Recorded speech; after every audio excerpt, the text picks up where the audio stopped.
Olá, irmãos, graça e paz de Cristo. Hoje é a continuação do estudo bíblico que eu postei ontem. Essa é a parte 2. Se você não viu a primeira parte, é bom você ver, mas eu vou tentar fazer, irmãos, uma introdução para que quem não viu possa ver desse vídeo. Você não precisa ver o primeiro, para que você possa pegar, né? Eu sou Leonardo, sejam todos muito bem-vindos em nome do Senhor Jesus.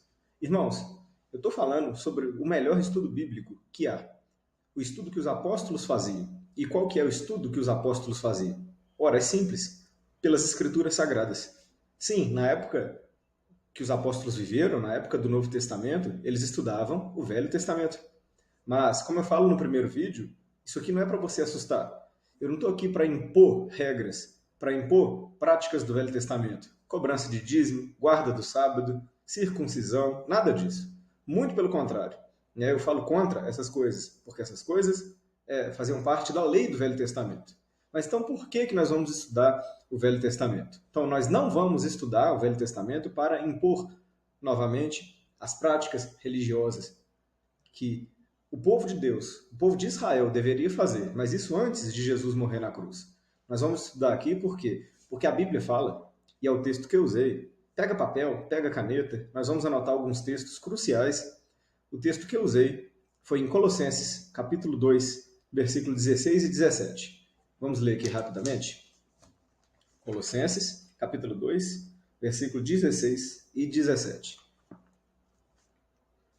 Que diz: Portanto, ninguém vos julgue pelo comer ou pelo beber, ou por causa dos dias de festa, da lua nova ou dos sábados, que são sombras das coisas futuras, mas o corpo é de Cristo.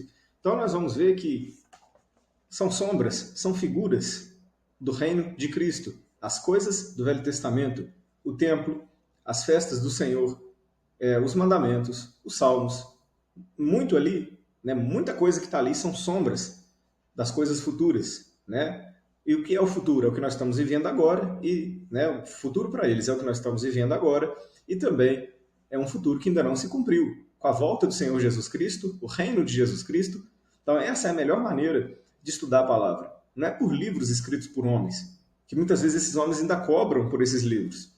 Essa não é a melhor maneira de estudar a palavra de Deus. A melhor maneira de estudar a Bíblia é pela Bíblia, porque ela você bebe da fonte verdadeira, não contaminada. E eu vou mostrar para vocês que os apóstolos, eles estudavam os profetas, não para fazer as pessoas pagar dízimo, não para fazer as pessoas guardar sábado, para nada disso.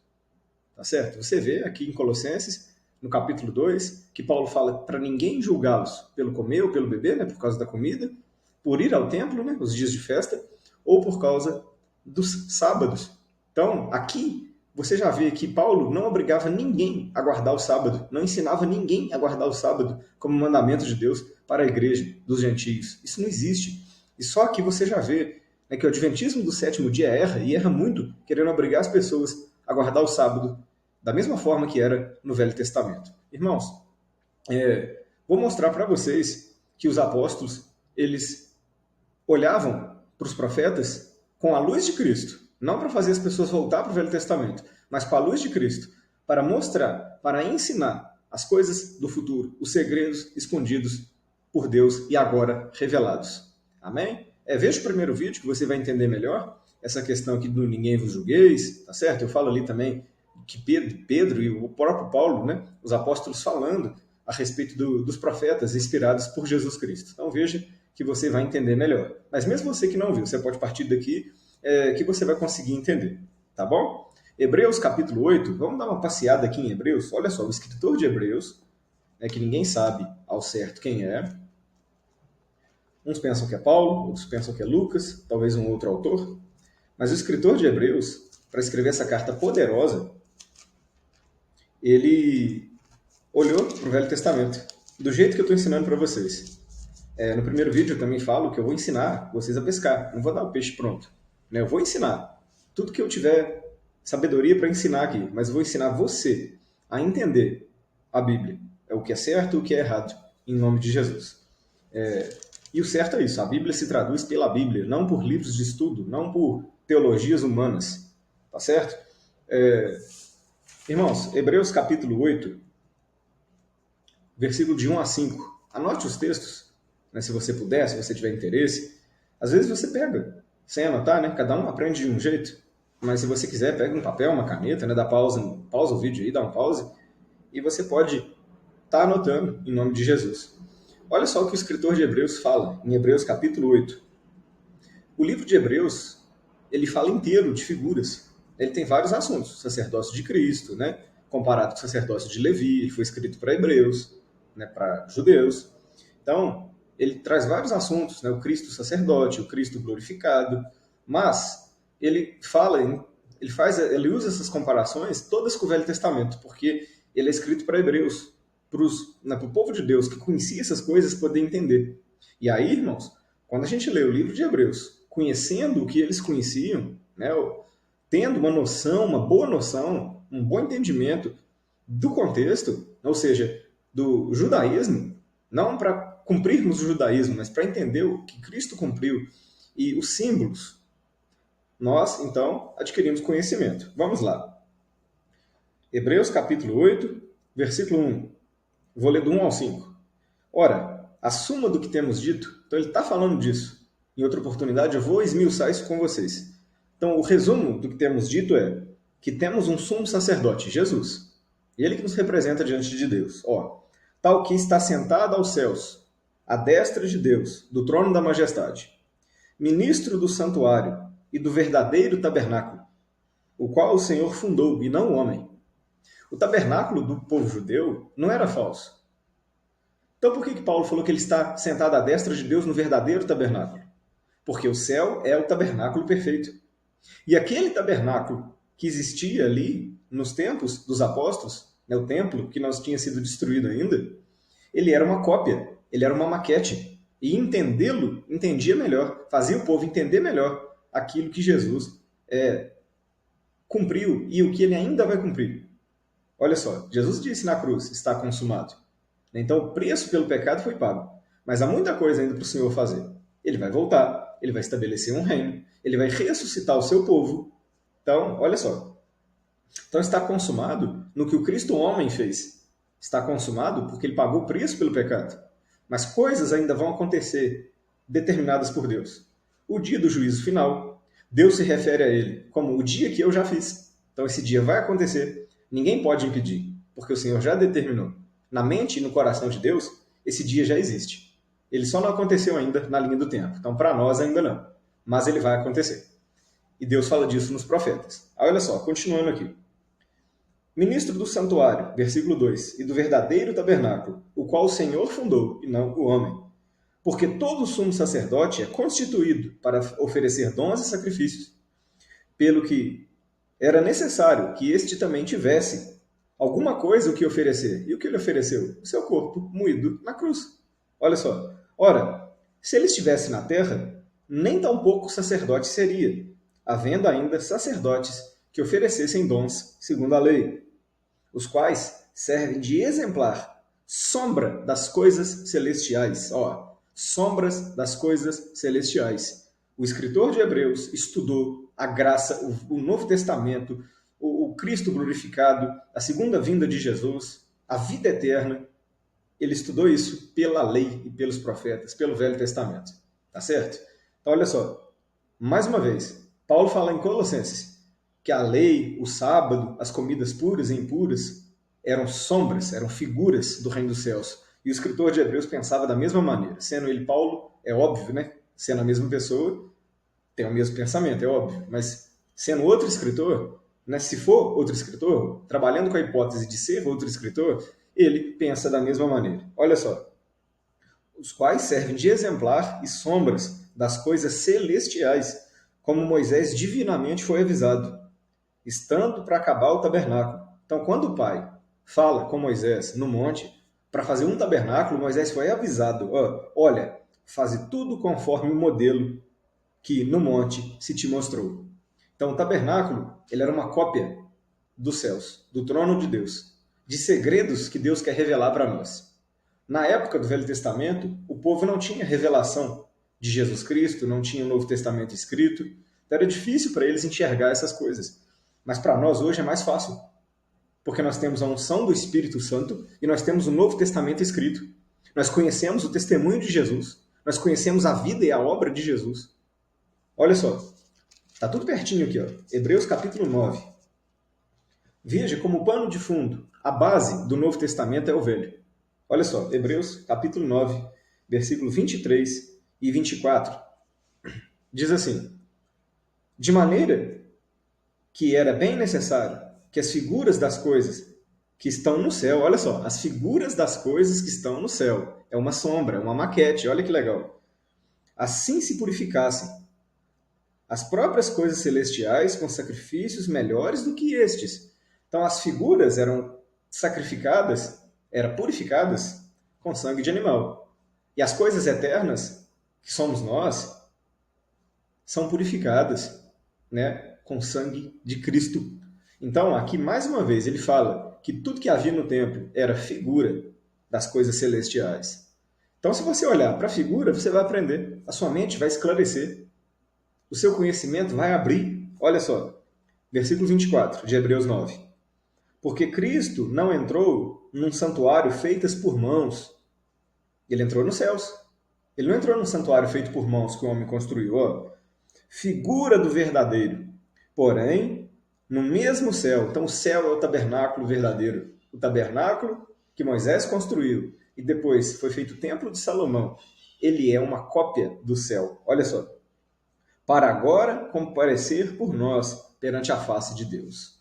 Então, irmãos, a melhor forma de estudar a palavra é olhando as coisas do Velho Testamento. As festas que aconteciam no templo, o templo, os salmos, a lei, eles revelam Jesus Cristo no presente momento e no futuro. O que Cristo faz, o que Cristo fará, tá certo? Tudo aquilo que está para acontecer. Deus deixou uma maquete, Deus deixou um desenho, Deus deixou uma sombra para nós, para que a gente pudesse obter sabedoria. E é isso que eu estou propondo para vocês aqui, em nome de Jesus. São, né, bastante textos para a gente ler.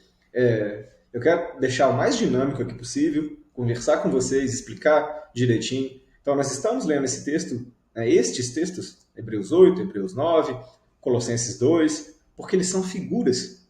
Eu tenho certeza que você que permanecer estudando, depois que você ler a Bíblia, você vai ler com muito mais clareza. Coisas que você não via, que está aqui nas Sagradas Escrituras, você vai passar a ver. Foi assim comigo, foi assim com pessoas que eu conheço. E a liberdade que nós sentimos, entendendo a graça de Deus, tendo um profundo conhecimento, ela é maravilhosa. Tá certo? Hebreus, capítulo 10, o último versículo que eu vou ler aqui em Hebreus. Aqui em Hebreus, hoje, esse é o último versículo. Hebreus, capítulo 10, versículo 1. Porque tendo a lei a sombra dos bens futuros, as coisas do céu, e não a imagem exata das coisas, nunca, pelos mesmos sacrifícios que continuamente se oferecem a cada ano, pode aperfeiçoar aqueles que se achegam.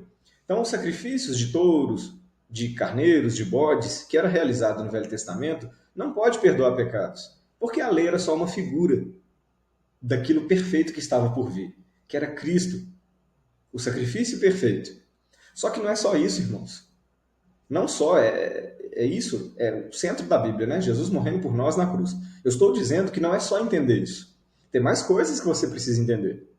Né? Você entender que Cristo se sacrificou por você é crucial para a salvação. Mas mesmo conhecendo isso, às vezes vai me dizer que você não confunde muita coisa. Ainda mais com várias doutrinas que tem por aí. Pois a falha exata dessas doutrinas é não olhar como os apóstolos olhavam. Eles olhavam para as figuras que estão na palavra. Eles não tinham essas teologias de hoje em dia, né? De Calvino, pregações, né, de pregadores famosos, bíblias de estudo, eles não se apoiavam nisso. E esses materiais, ainda que tenham boa intenção, se não tiver por base o Velho Testamento, os profetas que Deus levantou, os salmos que o Espírito Santo de Jesus inspirou, a lei que o próprio Deus deu, se a base não for essa para entender o Novo Testamento, nós vamos ficar perdidos. Todos nós, sem exceção. É impossível você entender o que a Bíblia está querendo dizer, porque ela aponta para o Velho Testamento. Porque quando você lê o Velho Testamento com o Espírito de Jesus Cristo, com o Espírito Santo, o Espírito te revela Cristo ali.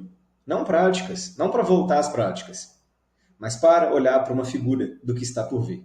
Eu vou esclarecer mais, vou esclarecer melhor o que eu estou falando aqui. O primeiro texto que eu li hoje está em Colossenses capítulo 2, versículo 16. Você pode olhar aí, eu vou citar ele aqui. Que fala assim, ora, ninguém vos julgueis, né, pelo comer ou pelo beber, ou pelos dias de festa, pela lua nova ou pelos sábados, que são figuras das coisas celestiais, mas o corpo é de Cristo. Eu estou citando aqui, né, eu já li o texto, tá? Se eu engolir alguma palavra aqui agora, quando eu estou citando, me perdoe, mas o meu foco aqui é as festas. Ele disse que as festas do Senhor são figuras do corpo de Cristo. São figuras das coisas do céu. E que festa que eram essas? Haviam 7 festas determinadas por Deus. Deus determinou que o povo... Eram 7 festas que aconteciam no decorrer do ano. Irmãos, quando você conhecer a fundo esses assuntos, você vai entender bem melhor as Sagradas Escrituras. Isso eu nunca vi em nenhum curso, nenhum de teologia. Tá certo? Cursos de teologia humanos, cursos de teologia baseado em livros, em doutrinas denominacionais, eles até trazem um certo conhecimento, mas para outros lados eles atrapalham. Eles colocam na mente das pessoas coisas que são como uma falha. Por exemplo, né, eu, conversando com um pastor esses dias, a gente chegou numa conclusão óbvia que todo cristão, com um mês de evangelho, tinha que entender que Jesus Cristo salva. E aí ele fala que sim, né, esse pastor falou que sim, que quem salva é Cristo. Mas você tem que estar dentro de uma igreja. Mas você tem que estar dentro de um sistema religioso para ser salvo. Então, cria um bug dentro da mente das pessoas. Sabe aqueles jogos de videogame, de computador, quando tem um bug? Você chega num lugar e fica agarrado ali, repetindo. Uma coisa sem nexo, sem sentido. Então, é assim na mente, infelizmente, na mente de alguns irmãos é assim. Ele está te falando que quem salva é Jesus. Mas uma coisa agarra na mente dele ali. Mas tem que estar dentro dela também. Tem que estar dentro da igreja também. Tem que estar dentro da igreja também. Quando igreja, irmãos, somos nós. Igreja é um grupo de pessoas que creem. Você não é salvo por estar dentro de um lugar que tem uma placa. Você pode se reunir na sua casa, na praça, na rua, numa floresta, num deserto, em qualquer lugar. Em qualquer lugar possível você pode estar reunido com os irmãos. Jesus disse que onde há 2 ou 3, no mínimo ali, né? No meu nome eu estou no vosso meio. Ali é um corpo. Tá certo? Ali é parte do corpo de Cristo. Não como um corpo diferente. Mas ali são irmãos unidos para viver o propósito do Evangelho. Na época dos apóstolos, os irmãos, eles viviam, cada grupo estava na sua cidade. Tinha o grupo dos irmãos da igreja de Corinto, tinha os irmãos, né, que viviam na Galácia, né, os Gálatas, tinha o povo de Éfeso, que eram os Efésios. Eles eram um só corpo, mas eles estavam divididos por causa da localização. A geografia dividia eles, o espaço dividia eles. Né? Então, não tinham vários corpos diferentes. Ali era um só corpo. Então, as pessoas que estavam reunidas em Éfeso era parte do corpo de Cristo, a igreja. Os de Corinto, a mesma coisa. Os da Galácia, a mesma coisa. Né? Os de Esmirna, os de Pérgamo, os de Filadélfia, os de Laodiceia, a mesma coisa. Todos, né? Todos os outros que eu não citei aqui também, a mesma coisa. Não, eram divididos por placa de igreja, onde tinham irmãos ali reunidos, buscando viver o que Cristo e os apóstolos ensinaram, era parte do corpo de Cristo. E assim somos nós também. Pode estar na casa, eu repito, né? Pode estar na praça, pode estar onde for, irmãos. E a maneira correta, o melhor estudo da palavra de Deus é pela palavra de Deus. Temos que deixar para trás essas doutrinas, né? De Ellen White, doutrina calvinista. Todas essas doutrinas têm pontos prejudiciais. Tem algumas com doutrinas de perdição, heresias de perdição no meio. Que muitos irmãos, né? Muitos pensam dessa forma. Muitos estão com a mente bugada, contaminada por causa de doutrinas de homens que muitas vezes só quer, né, manter as pessoas presas ali num aprisco. Mas o aprisco de Jesus é um só. Ele não depende de placa, não depende de autoridade de homens. A autoridade de Cristo, ela que não passa, ela é o Evangelho. Então, olha só, haviam 7 festas. Presta muita atenção em cada detalhe. E a primeira festa era a Páscoa. E a Páscoa é uma figura poderosa de Jesus Cristo. E isso eu acredito que você já sabe. Eu vou falar rapidamente aqui sobre a Páscoa, vou ler alguns textos, fique à vontade para anotar, mas a Páscoa é a primeira festa que acontecia no dia 14 do primeiro mês do calendário judaico, chamado de Abib ou Nisan. Né? No dia 14 do primeiro mês do calendário judaico acontecia a Páscoa. E o que a Páscoa ela nos mostra? Êxodo, capítulo 12, né, esse vídeo é um estudo bíblico, continuação da parte que eu postei ontem, e você pode ver sem ver a parte de ontem. Se você ver a parte de ontem, melhor ainda. Êxodo, capítulo 12, eu vou ler alguns versículos aqui, tá bom? Para o estudo ele fluir de uma forma dinâmica, o mais dinâmica possível. São vários textos que eu estou lendo. Estou lendo os versículos principais. Olha só. Em Êxodo, capítulo 12, versículo 5, diz assim: O cordeiro ou cabrito será sem mácula ou sem mancha, de 1 ano, o qual tomareis das ovelhas ou das cabras. Então eles tinham que tomar um cordeiro ou um cabrito macho, de 1 ano, sem mancha e sem ruga. Isso é uma figura de Jesus Cristo. Adulto, homem, sem pecado, sem nenhuma ofensa contra Deus, sem mancha ou sem ruga. Esse era o cordeiro que apontava para Jesus Cristo. Quando nós estudamos o Velho Testamento com discernimento do Espírito Santo, não é para impor sobre as pessoas mandamentos que passaram, que Jesus cumpriu na cruz. Dízimo, sábado, circuncisão, não. Mas é para ver Jesus Cristo. Olha só, eu já vou mostrar para vocês o que Paulo fez com essas festas na carta de Coríntios. Mas primeiro eu preciso montar a base aqui com você. Eu não posso jogar tudo de uma vez, eu quero que você entenda, em nome de Jesus. Então, olha só, um cordeiro deveria ser morto. E vamos contextualizar. Quando que esse cordeiro foi morto? Quando Deus disse que ia tirar o seu povo do Egito. Quando Deus matou todos os primogênitos. Então Deus comprou um povo com o sangue de um cordeiro. Por quê? Esse cordeiro tinha que ser morto. O sangue foi passado no portal das casas. E toda casa que tinha aquele sangue, irmãos, o espírito de morte não entrou. Então o cordeiro morreu no lugar do povo. Olha que figura perfeita de Jesus Cristo. João Batista disse: Eis o Cordeiro de Deus que tira o pecado do mundo. Então o Cordeiro derramou seu sangue para a morte não nos pegar, para a morte não nos alcançar. Então ele nos livrou da morte espiritual e nos deu vida eterna. Olha que figura perfeita que é esse Cordeiro da Páscoa. Ele tinha que ser macho, um homem, Jesus Cristo, sem mancha e sem ruga, sem pecado, sem nenhuma blasfêmia ou nada que ele fez contra Deus. Ele foi em tudo tentado e sem pecado. Então o cordeiro é uma figura perfeita de Jesus Cristo. Olha só. E tomando, versículo 7, e tomando do sangue, poloão em ambas as ombreiras e na vega das portas das casas, em que o comerem. Então eles alimentaram também do cordeiro. Nós alimentamos da palavra de Jesus. Ao mesmo tempo que ele derramou o sangue por nós, nós nos alimentamos da sua palavra. Então veja como esse exemplo é perfeito. Olha só. E naquela noite comerão a carne assada no fogo, com pães sem fermento, com ervas amargosas o comerão. Então, pão sem fermento, você vai ver que somos nós. Eu vou mostrar para você. Não vou, sem demoras, já eu vou mostrar para você. E as ervas amargosas simbolizam o tempo da escravidão no Egito. O Egito simboliza o mundo, e o tempo da escravidão foi quando nós vivíamos mortos em ofensas e pecados. Quando nós pecávamos, segundo a nossa própria vontade, a gente não ligava para a vontade de Deus. A Bíblia diz que nós éramos inimigos, e mesmo assim ele morreu por nós. Éramos pecadores contumazes. Nós pecávamos e vivíamos para fazer os nossos próprios deleites se tornarem realidade.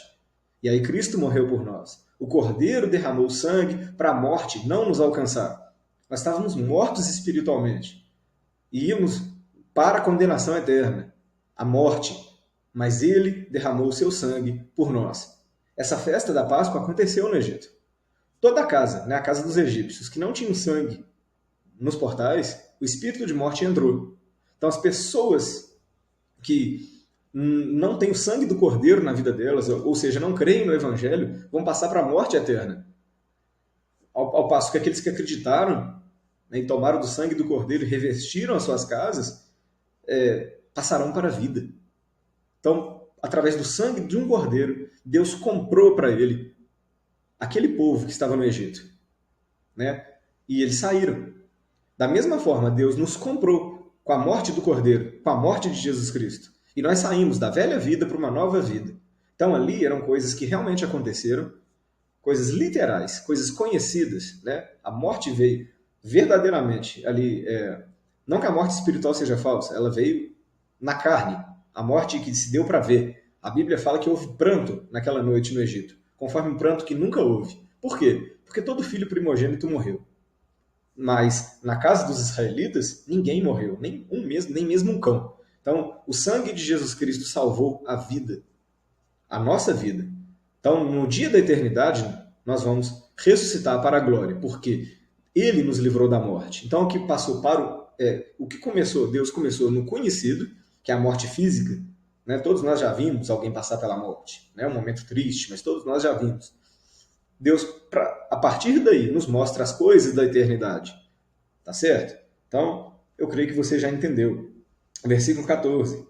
Esse dia vos será por memória, e celebrá-lo-ão por festa ao Senhor. Então, todo ano, no dia 14 do primeiro mês, eles celebravam essa festa em memória daquilo que Deus tinha feito. Celebrá-lo-ão por memória. Nas vossas gerações o celebrareis, por estatuto perpétuo. Então, eles celebravam a Páscoa, que significa uma passagem de uma vida de escravidão para uma vida livre. E Jesus, ele é a nossa Páscoa. Por quê? Porque ele nos fez passar de uma vida de escravos do pecado para filhos de Deus. Aí olha só, versículo 15. 7 dias comereis pães asmos. O que é pão asmo? Pão sem fermento. Ao primeiro dia tirareis o fermento das vossas casas, porque qualquer que comer pão com fermento, ou levedado, que é a mesma coisa, aquela alma será cortada de Israel. Irmãos, eles tinham que fazer isso literalmente.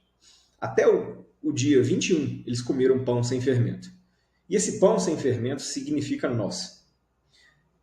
Significa aquele povo que saiu do Egito. Eles tinham que deixar para trás toda a doutrina egípcia, toda a cultura, todos os falsos deuses egípcios, né? E o mundanismo, a maneira de viver dos egípcios, que não era do povo de Deus. Eles tinham que deixar para trás. E estes pães sem fermento somos nós. Como eu disse, eu já vou mostrar isso em nome de Jesus. Então, quando eles saíram dali, eles ficaram 7 dias, o dia 15 completo, né, até o dia 21, comendo pão sem fermento e erva amargosa, para lembrar da tristeza da época do Egito. E o pão sem fermento, ele era um símbolo que eles deviam deixar toda aquela vida para trás. E isso, irmãos, se reflete em nós, se reflete na nossa nova vida. Essa é a segunda festa. A Páscoa era a primeira e os pães sem fermento era a segunda, né? Era, bem dizer, junto ali já essas duas primeiras festas. Agora, irmãos, antes de eu ir lá em 1 Coríntios e mostrar para você o que Paulo fez com essas festas, para escrever a carta aos Coríntios, e você vai ver que é incrível.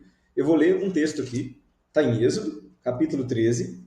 Eu vou ler só 2 versículos. O 9, olha só. E te será por sinal, presta atenção, a Páscoa, ele está falando da Páscoa ainda. E te será por sinal sobre a tua mão e por lembrança entre os teus olhos. O que está entre os olhos? A testa. E na sua mão. Então Deus está falando que a Páscoa vai ser um sinal na tua mão e entre os seus olhos, para que a lei do Senhor esteja na tua boca. Porquanto, com mão forte, o Senhor te tirou do Egito. Mão ou testa, te lembra alguma coisa? Lembra a marca da besta. Aquilo que Satanás faz é para imitar o que Deus fez. Então, para o povo lembrar, a Páscoa era um memorial, como na sua mão ou entre os seus olhos. Olha só o que fala aqui no versículo 16. E será por sinal sobre a tua mão e por frontais entre os seus olhos, porque o Senhor nos tirou do Egito com mão forte. Né? Todo primogênito eles entregavam para Deus, e esse era o sinal, que ia ser como um sinal na mão ou um sinal na testa. Então, quando eles entregavam os primogênitos dos animais, né, alguns animais deviam ser degolados, outros eram resgatados por cordeiro, e os homens, né, o filho homem, sempre, eles ofereciam um cordeiro como sacrifício, para lembrar que eles foram comprados. E isso era como um sinal na mão ou na testa, né, entre os olhos, aqui, nessa região, que é onde, né, vai ser colocada a marca da besta nas pessoas, como uma marca satânica. Agora, a Páscoa, ela é uma marca espiritual para nos lembrar, né, que nós somos comprados por Jesus Cristo. Olha só, isso é profundo, tá certo? Vai juntando essas coisas, anote, guarda no seu coração, que você vai ver como o seu entendimento ele vai crescer em nome de Jesus, estudando dessa forma aqui. Agora, irmãos, olha o que Paulo fez. Eu vou usar esse texto Eu queria falar mais coisa hoje, mas também não adianta correr, né? Para estudar de verdade, a gente tem que se debruçar na palavra. Temos que ter paciência, né? Para aprofundar nos temas, para ir examinando as coisas como elas devem ser, tá certo? Não correr. Então, vamos lá em 1 Coríntios, no capítulo 5, que eu vou mostrar para vocês que Paulo tinha essas coisas que eu estou estudando junto contigo hoje. Paulo estudava essas coisas. Quando o Espírito Santo inspirava os apóstolos para escrever as cartas, não era uma inspiração baseada em nada. Nós já lemos. No outro vídeo eu falo, né, que Pedro diz que homens santos falaram inspirados pelo Espírito de Jesus Cristo que estava neles. Isso ele estava falando dos profetas. Então o Espírito de Cristo, quando ele inspirava os apóstolos, fazia eles lembrar dos profetas, da lei, dos salmos, mas para ver as coisas espirituais, não para retroceder, não para voltar para a velha aliança, não, mas para avançar, para ver as coisas espirituais. Olha só, 1 Coríntios, capítulo 5, eu vou contextualizar você. Um homem deitou com a mulher do próprio pai, né? Deitou com a sua madrasta, e a igreja de Corinto achou aquilo normal, ninguém fez nada. Aí como Paulo tratou aquele pecado? Você lembra? Olha só, 1 Coríntios, capítulo 5, versículo 7. Paulo podia ter tratado esse pecado, irmãos, de várias maneiras. Ele poderia exortar de várias maneiras. Ele poderia dizer, isso é adultério, e como se não bastasse ser adultério, é com a mulher do próprio pai, é 2 vezes vergonhoso. Enfim, ele poderia dizer várias coisas de várias maneiras.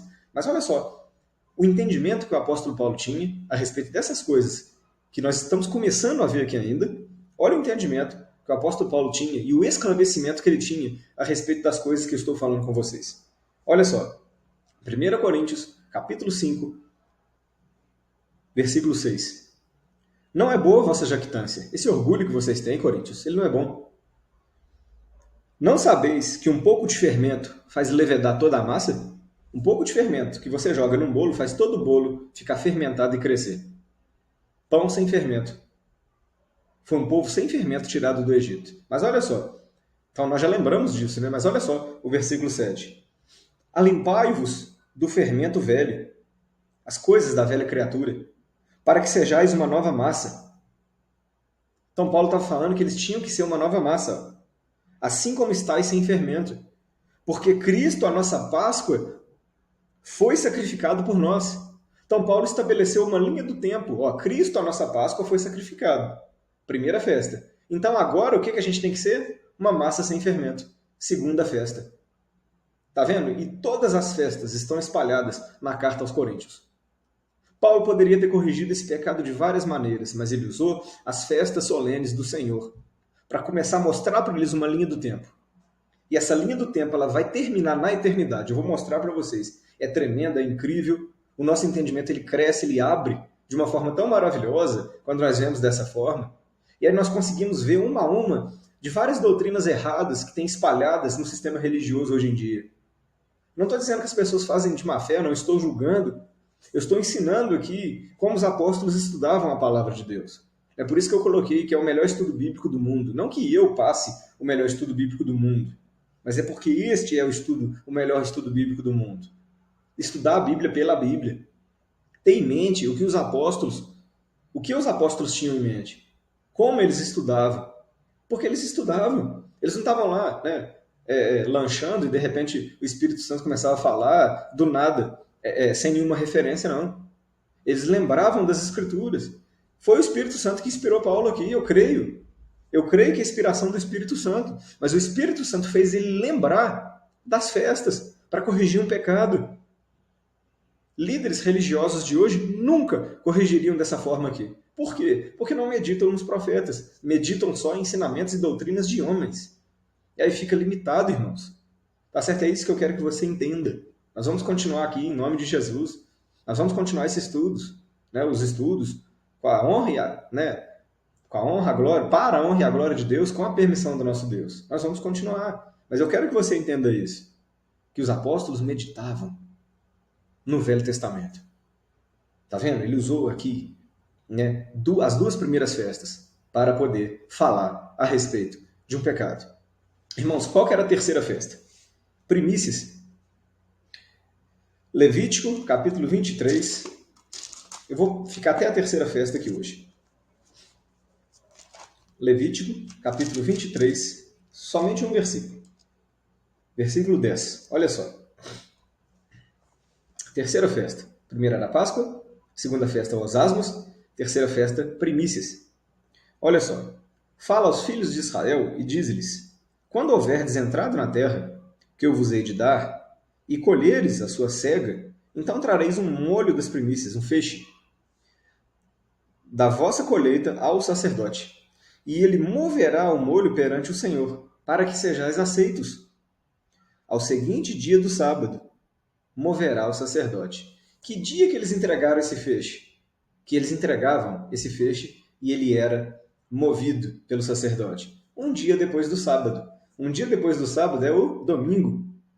E sabe de que sábado que estava falando aqui? O sábado da Páscoa. Então, um dia depois da Páscoa, que era no sábado, eles entregavam o feixe no domingo. Quem ressuscitou no domingo? O Senhor Jesus. Irmãos, é muito claro. É uma figura poderosíssima da ressurreição de Cristo. E aí o sacerdote oferecia esse feixe ao Senhor, e por causa dele o povo era aceito. Então as colheitas futuras eram abençoadas, porque o povo apresentou as primícias, o melhor, para o Senhor. Olha só, 1 Coríntios, capítulo 15, versículo 20. Eu disse, olha o que Paulo fez com as festas. Primeiro, ele fala que Cristo, que é a Páscoa, já morreu, e agora nós devemos ser uma massa sem fermento, sem pecado. Nós não devemos mais procurar a prática do pecado. Pelo contrário, devemos nos santificar. Agora, no capítulo 15, no versículo 20, irmãos, olha o que Paulo fala. Mas agora Cristo ressuscitou dos mortos e foi feita as primícias, festa das primícias. Ele foi oferecido a Deus, o melhor dessa terra. É Jesus, o homem que não pecou, que não falhou, o Cordeiro perfeito. Ele foi movido, oferecido a Deus como sacrifício. Mas agora Cristo ressuscitou dos mortos e foi feito primícias dos que dormem. Porque assim como a morte veio por um homem, também a ressurreição veio por um homem. Então, olha só, por causa dele, nós vamos ser aceitos no futuro. Assim como as outras colheitas eram abençoadas porque eles tinham oferecido as primícias, Deus nos aceitou. Por quê? Porque Jesus ressuscitou. Irmão, se Jesus não ressuscita, não haveria ressurreição para nós. Olha só. Porque assim como todos, versículo 22, morrem em Adão, assim também todos serão vivificados em Cristo. Então, quem é de Cristo vai ser vivificado. Todos aqueles que o sangue do Cordeiro cobriu a vida serão vivificados. Olha só, mas cada um por sua ordem. Cristo as primícias, né? Cristo que é as primícias, primeiro, depois aqueles que são de Cristo na sua vinda. Então a colheita futura. Nesse ponto aqui é a ressurreição do corpo de Cristo. Quando tocar a última trombeta e Cristo voltar, nós, que somos o corpo de Cristo, vamos ressuscitar. E aí vamos ser aceitos para a vida eterna. Por quê? Porque Ele foi movido. Ele se sacrificou por nós. Então, todas as festas, ainda faltam 4 festas, você vai entender detalhes. Muito eu tenho que falar a respeito desses assuntos. Eu quero ir introduzindo devagar esses conceitos para vocês, porque são os conceitos que os apóstolos usavam. Você ainda tem dúvida? Olha o que Paulo falou para corrigir o pecado. Olha o que ele falou para a ressurreição. Ele falou das festas, das primícias. Você nunca vai ver um líder religioso falando isso hoje também. A menos que ele conheça, né? O que está aqui. Porque se ele estiver baseado no sistema religioso, ele não vai falar dessa forma. Até porque também é difícil, porque são coisas que nós não estamos familiarizados. Mas volto a dizer, é uma sombra, é uma figura, é uma maquete que mostra perfeitamente. Então tem uma linha do tempo espiritual estabelecida. Cristo morreu na cruz, deixou uma massa sem fermento, que estava na figura dos pães asmos, dos pães sem fermentos, e nós sabemos que seremos aceitos, nós cremos na ressurreição em Cristo Jesus porque Ele foi aceito, porque Ele foi movido no nosso lugar. Tá vendo? Essas peças que você tem que ir juntando. A verdadeira doutrina do Evangelho é essa, é juntar as figuras que estão no Velho Testamento. Porque nós podemos juntar muita coisa. Tem muita falsa doutrina que pega um versículo aqui, outro ali, mas o que eu estou mostrando para vocês são alguns versículos. Mas você pode analisar aí se o que eu estou falando remete ou não àquilo que Deus já deixou programado. É somente a mente do Senhor mesmo que pode fazer 7 festas que eles tinham que cumprir no decorrer do ano e, ao mesmo tempo, essas festas apontarem para o futuro do povo de Deus, para o reino eterno, para o tempo da igreja, uma linha do tempo espiritual estabelecida. É fantástico, é tremendo e nós vamos continuar passando tudo aqui, né, com a permissão do Senhor, com a bênção do nosso Deus, em nome de Jesus. Amém? Eu quero terminar por aqui esse estudo de hoje. Haverão outras partes, nós vamos continuar falando a respeito desse assunto. Eu fazia esses estudos com os irmãos, agora eles estão entendendo já, nós estamos evoluindo já em outros temas, mas nós fazíamos esses estudos em 3 dias, 3 aulas de 1h30. Mas é diferente para mim, né? Quando está frente a frente, quando as pessoas estão conversando, tirando dúvida. Eu estou tentando, da melhor maneira possível, passar por aqui, pelo YouTube, né? Eu não sei se você está entendendo ou não, isso me dificulta. Eu também faço mapas mentais na folha, né? Para poder falar isso. E eu não estou mostrando para vocês o mapa mental aqui. Então, todas essas coisas vão dificultando um pouquinho, mas eu creio que deu para entender tudo. Volta o vídeo, anota, pausa, e você vai ver, pesquisa as festas no Google, né, e vê o que elas apontam, se você tiver dúvida, mas eu quero que você entenda, para a gente partir para a próxima parte, que eu estarei postando o mais breve possível, em nome do Senhor Jesus. Tá bom, irmãos? Se você não é inscrito, se inscreva no canal, deixe o seu joinha, e que Deus abençoe a todos, em nome de Jesus.